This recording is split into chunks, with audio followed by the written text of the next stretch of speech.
As you all know, we are holding the All India Party Congress of the Communist Party of India Marxist at Madurai. And on this occasion, when we are discussing the important developments in the national political situation, we felt it necessary to hold this seminar on the attacks on federalism and the defense of states' rights. And it is with great happiness that we have today as our three keynote speakers, Thiru M.K. Stalin, the Chief Minister of Tamil Nadu, Comrade Pinarayi Vijayan, the Chief Minister of Kerala, and Dr. M.C. Sudhakar, the Higher Education Minister of Karnataka government. All of them will be able to tell you from their direct experience of being in the state governments, leading the state governments of these three states, of how the central government, the Modi government, is assaulting federalism, is subverting the rights of the states. So, I shall not speak at length on this subject, except to point out that at no time since independence, at no time since the Republican Constitution was adopted in 1950, has there been such a serious attack on the principle of federalism, which is a basic feature of the Constitution. Today, every aspect of federalism in our country, of center-state relations, whether it be political, whether it be economic, or whether it be fiscal, the central government has been systematically undermining the federal principle enshrined in the Constitution. As Comrade Balakrishnan mentioned, the Constitution says India is a union of states. But today, the states which comprise the Indian Union are being reduced to a subordinate status. Today, the states and their elected governments have to go as mendicants before the center to get resources and funds for their state, which is their due right under the Constitution. What is to be divided between the center and states, the resources, that is also being systematically violated. We also seen how elected state governments are being interfered with. We are seeing the role of governors. You have the experience of the governor in Tamil Nadu. Comrade Pinarayi Vijayan also has the experience of a governor in Kerala. And we have seen also how the Karnataka governor has behaved at times. All the states which are run by the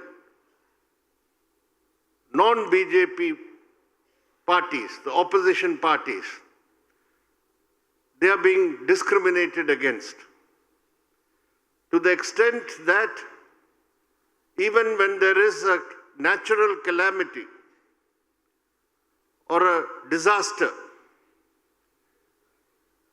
these states, the non-BJP ruled states, are deprived of the funds which are essential for relief and rehabilitation. Dr. Sudhakar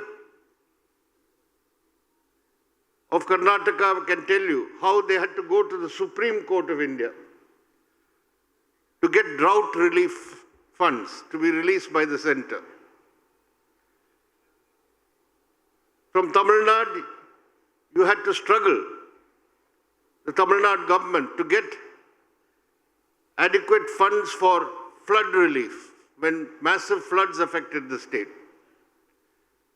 And in Kerala right now, after the Wayanad disaster, the landslide, even today, despite all efforts and despite even judicial intervention, the High Court of Kerala has not got the money, the funds which are required for rehabilitation and rebuilding the affected areas in Wayanad. So this is the extent of discrimination that the Modi government is now extending to governments which belong to parties which are different from them. It is not only that. The Modi government has gone to the extent now of destroying what is the constitutional basis of the Union of States. For the first time in the history of our country, a full-fledged state, the state of Jammu and Kashmir, was dismantled, broken up into 2 union territories, illegally done. So even a state can be made a non-state under the Modi government. So this is the threat that we are all facing, the threat to federalism, the threat to the constitution, and the threat to federalism is a threat to democracy also. Because each state has their own elected legislature. That state's legislature has got the elected government appointed. And now the viceroy appointed by the center, a governor, will override the state government and the state legislature. This is not only anti-federal, this is anti-democratic. That is why our defense of federalism means also a defense of democracy. And it is a good thing that the state governments which are being led by the opposition parties, and 3 of them are present here today, the representatives of 3 such governments, they have started to work together, to join hands, to take up the fight to defend federalism and to defend state rights. The Chief Minister of Tamil Nadu took the commendable initiative recently on the question of the forthcoming delimitation of constituencies for the Lok Sabha and state legislatures. On March 22nd, a meeting was held of all the southern states, governments and major political parties, and other states which would be affected by delimitation like Odisha and Punjab. Here again, The delimitation which is proposed on the basis of population after 2026 would create a severe imbalance in the political representation of the southern states in parliament.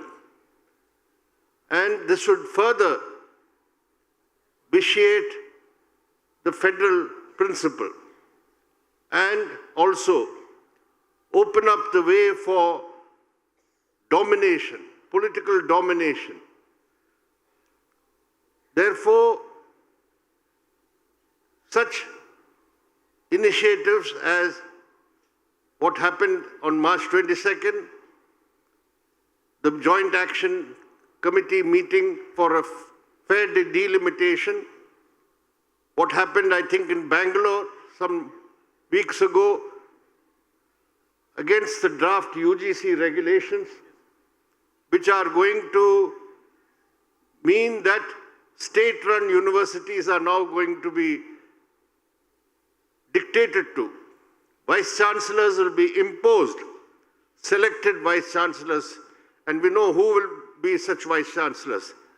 The RSS will select the vice-chancellors of state universities if this UGC guideline comes into force. Subsequently, in Trivandrum, a wider meeting of higher education was held. So, the way forward is for all the non-BJP state governments to put up a united front to defend their rights. And not only the state governments, but all secular and democratic forces, all secular and democratic parties which have faith in democracy, which have faith in secularism, and which have faith in federalism. We should all come together to carry this fight forward, because this is a fight for keeping India united. This is a fight for taking India forward on progressive, democratic, and secular lines. So I hope that out of this seminar, we will have a greater and a better understanding of how to carry this struggle forward. Thank you very much.